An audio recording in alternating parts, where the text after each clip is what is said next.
ఇరాన్‌కు, ఇజ్రాయెల్‌కు గత కొన్ని రోజుల నుంచి కూడా భీకరమైన యుద్ధాలు జరుగుతున్నాయి. దాడులు చేసుకుంటున్నారు. ఇదంతా కూడా చూస్తున్నాం.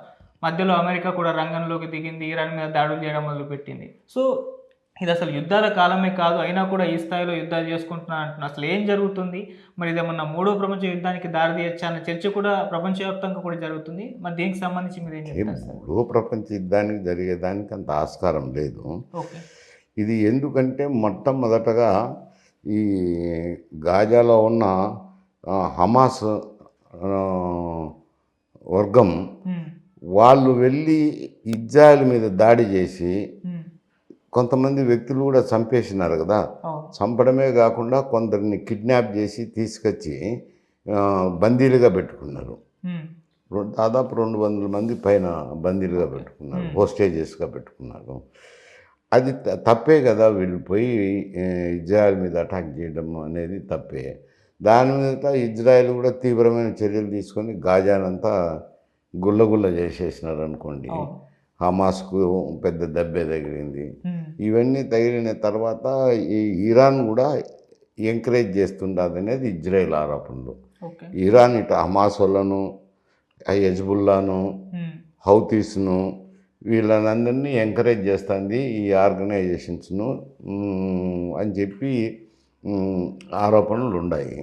ఈ ఆరోపణలో ఇరాన్ వీళ్ళని ఎంకరేజ్ చేస్తుంది, హమాస్ వాళ్ళను, హౌతీ వాళ్ళను ఇజ్రాయెల్కి వ్యతిరేకంగా అని చెప్పి ఇరాన్పై వీళ్ళు దాడి చేశారు. హ్మ్. ఇజ్రాయెలీస్ దాడి చేయడంతో వాళ్ళ యొక్క దగ్గర అణుబాంబులు ఉండే సైట్లను మీద దాడి చేశారు. ఓకే. కానీ అవి దాదాపు 100 అడుగుల పర్వతాల కింద థర్మల్ కేంద్రాలు ఉన్నాయి. ఓకే. ఆ థర్మల్ కేంద్రాలను వాళ్ళ దగ్గర నుండి రాకెట్లు కానీ అవి భూమి లోపలికి చొచ్చుకెళ్ళి పేలి వాటికి నష్టం చేయలేవు. హ్మ్. కేవలం ద్వారాలు సర్ఫేస్ మీద దాడి జరగడము, అవి మూసుకుపోవడం అటువంటివి జరిగినాయి. కానీ పూర్తిగా అణువిద్యుత్ కేంద్రాలను నాశనం చేసేదానికి అవకాశం లేదు. హ్మ్. ఇటువంటి సమయంలో వాళ్ళు అమెరికాను రిక్వెస్ట్ చేస్తూ వచ్చినారు, బాంబర్ విమానాలను, రాకెట్లను మాకు ఇవ్వండి అని. కానీ ఆయన కూడా నేను యుద్ధంలో పాల్గొనను, ఇప్పుడే ఏం చెప్పలేను అంటూ 2 వారాలు గడువు ఇచ్చినానన్నారు.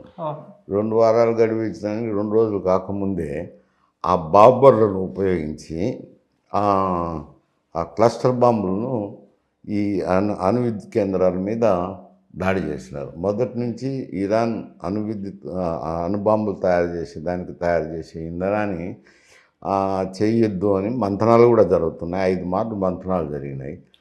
5 మార్లు జరిగినాక ఇప్పుడు వీళ్ళు దాడి చేసినాక మళ్ళీ వాళ్ళు కూడా వచ్చి, అమెరికన్స్ కూడా వచ్చి బాంబర్లు, అవి ప్రత్యేకమైన బాంబర్లు, ఆ అణుబాంబులు కూడా క్లస్టర్ బాంబ్స్, అవి ప్రత్యేకం. అవి 100 అడుగులు 200 అడుగులు లోతులో ఉన్నా కానీ లోపలికి చొచ్చుకెళ్ళి అక్కడ పేలి విధ్వంసం సృష్టిస్తాయి. అటువంటి బాంబులను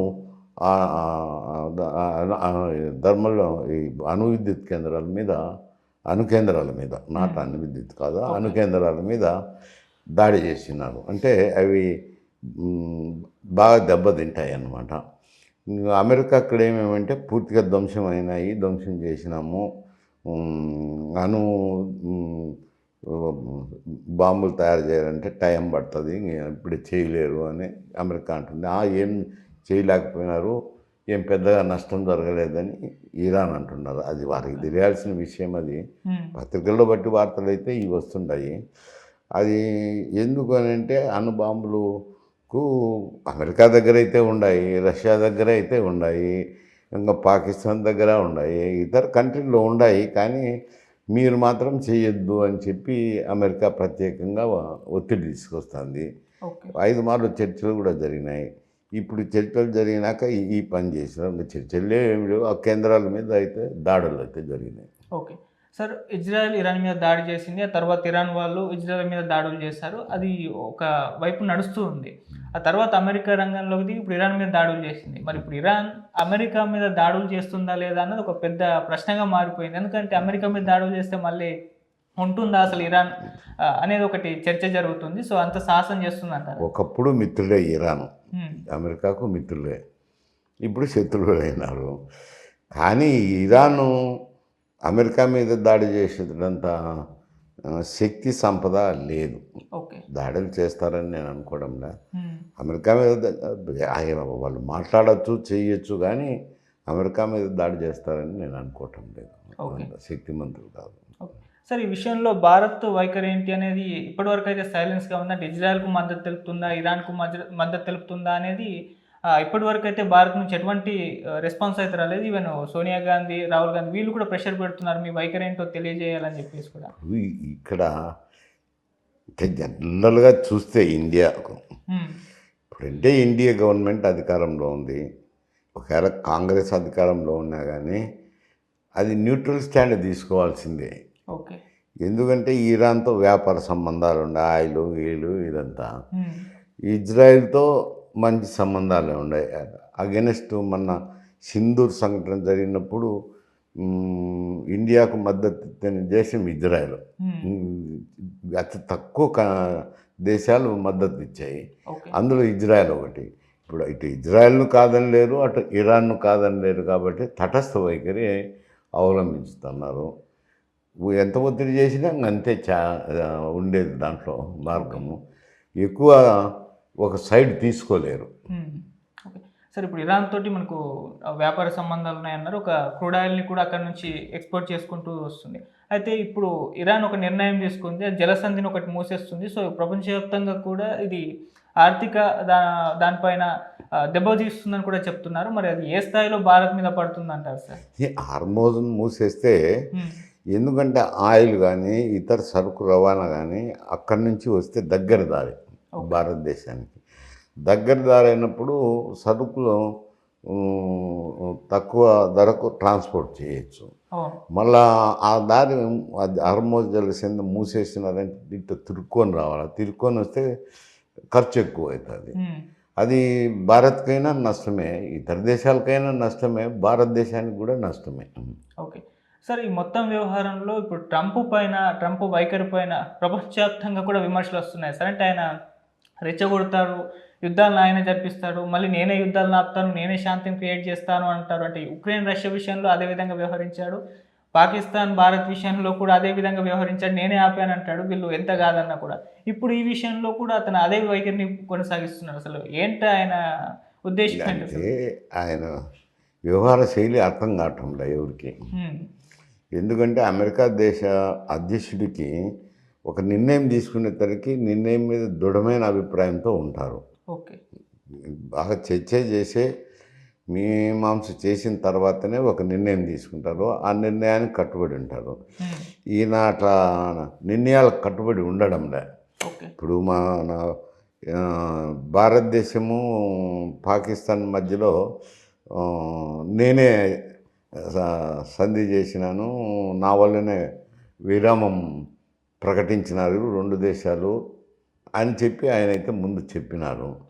అది తర్వాత మోడీ మాట్లాడడం, మోడీ క్లియర్ ప్రధానమంత్రి, భారతదేశ ప్రధానమంత్రి గారు ఆయనతో చర్చించిన తర్వాత ఇది మా మధ్యనే మేము మూడో వ్యక్తులను అమలు చేయలేదు అని అన్నారు. పాకిస్తాన్లో ఉండే విదేశాంగ మంత్రి అనుకుంటా, ఆయన కూడా ఒప్పుకున్నాడు ఇది మా మధ్యనే జరిగింది, అమెరికా ప్రమేయం లేదని.